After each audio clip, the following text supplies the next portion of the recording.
arvoisa yleisö, teitä oli tänään paikalla täällä jäähallissa 7300 katsojaa. Tappara haluaa kiittää yleisöään ja toivoo, että te viihdyitte tämän pariviikkoisen jännityksen täyteisen paikallispuolivälieräsarjan parissa. Mutta matkahan on vasta alussa.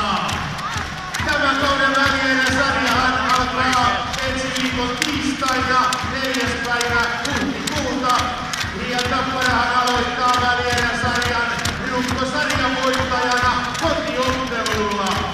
Tapparan tämän liigakauden ensimmäinen välieräottelu Tappara Helsingin IFK pelataan täällä Tampereella siis ensi viikon tiistaina 4. huhtikuuta kello 18.30.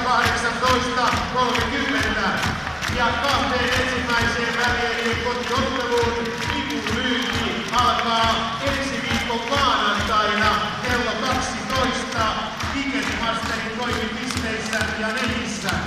Ja nyt kaikki hankkimaan oman lippunne. Ja Tappara haluaa vielä lisäksi